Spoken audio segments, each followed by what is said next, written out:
less than a month ago, the majority of you voted to decriminalize marijuana in Grand Rapids, making possession in the city a civil infraction instead of a crime. But now, Kent County Prosecutor William Forsythe is suing the city, saying it conflicts with state law.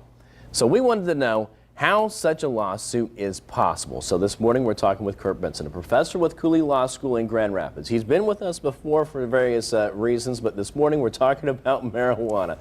So the question here, Curt, first off, is what kind of grounds does the prosecutor have to make this kind of lawsuit? Well, the first question is, because I know everyone wants to know, how can you sue when the people pass this ordinance or this amendment to our charter? And the answer is because cities only get their power from either the Michigan Constitution or the legislature. Cities don't have inherent power to pass laws. They have to get the power from somewhere. And what Forsythe is saying is state law, so we cannot create a statute conflicting with state law. That's state law would supersede it. Absolutely, every time. And so what Bill Forsythe is saying is, look, we got two problems with this statute. Number one, there is a statute that says that cities cannot pass ordinances decriminalizing any law, anything made illegal under the health code, and marijuana falls under our health code, okay? The city gets around it by saying, you know, we didn't pass an ordinance. We passed an amendment to our charter. And maybe that's form over substance, and when does something become an ordinance, but it's really just a charter, and doesn't the charter at this point have the same effect as an ordinance? And that's what the judge is going to have to decide. Well, surely there's some case law that they can back this up with. Well, there's a lot of case law saying that an ordinance that conflicts with state law is flat out unconstitutional, is illegal under state law. But I've not seen anything that says when a charter conflicts with state law. So maybe this could be some kind of brown gray. It is, actually. I think it will be. The other thing that Bill Forsythe is saying is, look, our charter says that we can create a misdemeanor if you violate the charter. The charter says the police may not refer this to the prosecutor, so what he's saying is, hey, state police officers are sworn to uphold state law. You're making it a crime for them to follow their oath of office, which is to uphold state law, and that puts them in a bind, and that conflicts with state law. Who has the strongest grounds to stand on here, the city or the prosecutor? Well, I will say this: anytime the people vote on something and it passes, there's a presumption that it's legal and constitutional. So Bill Forsythe has the burden of proof here. He's the one who's got to he has to prove that that it violates state law. You know, as far as the amendment ordinance thing, I think it's a close call. That's why we have judges. It's not an easy decision, and so I think he's got a really strong point. But whether he prevails or not, it's difficult to say. Really quick here, because we're out of time.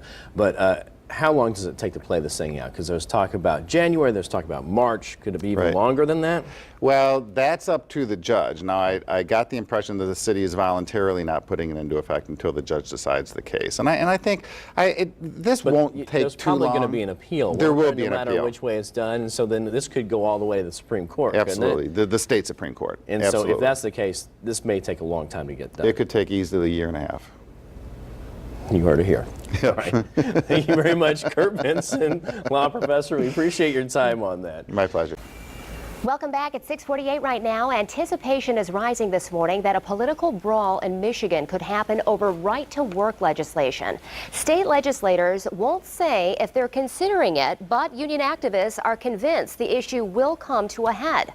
So we want to know what's behind all this controversy. A lot to sort out here. This morning, Curt Benson, professor with Cooley Law School, joins us live in studio with a legal perspective. What exactly should we know about this legislation?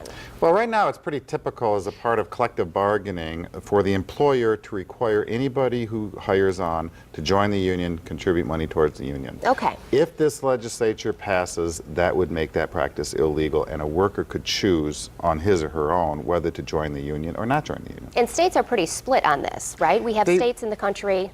They really are, but traditionally the right-to-work states were southern states where union leadership was, where there weren't a lot of unions and the unions didn't have a lot of political power. It's only recently that the industrial states, the great industrial states like Michigan, Ohio, and Indiana are considering this legislation. That's why all of a sudden it's so controversial. Why now? Just political movement. Okay. The private sector unions politically are weaker than they've ever been because union, membership is low. Public sector unions are still strong, and as governments try to grapple with their budgets and balance budgets, They're looking at labor costs, and they're looking at public sector unions and saying we've got to bring these unions down a little bit in order to control costs. So really, it's a matter of budget. So let's talk about that, the pros and cons. What do people need to know when they're making a decision on where they stand on this? Well, people who are proponents of right to work say, look, it's a matter of individual freedom. Let's face it, unions are highly political beings. And if a worker does not want to contribute money towards that political being, they could say, look, I don't want anything to do with this. So it's a matter of individual freedom. And plus, you know, the reality is over time, they think it's going to control labor costs. The cons are that the labor unions say, look, you're benefiting from all of our good work. You enjoy your high wages, you enjoy your benefits because of the risks that we have taken, our hard work. So you're basically a freeloader. You're enjoying all the benefits, but you don't pay anything, you don't participate. They also say that, look, over time, all the workers in the state, all working men and women, wages will deteriorate over time, benefits will deteriorate over time because the unions will be so weakened they won't be able to protect the workers. Well, lawmakers aren't saying in Lansing if it's going to come up, but people, obviously, things are certainly heating up at the Capitol today. What do you think? Well, I think very much it's going to get introduced. There was basically sort of a threat going back and forth way back several months ago. The union said, look, we got to preempt this, and we pushed for proposal 2.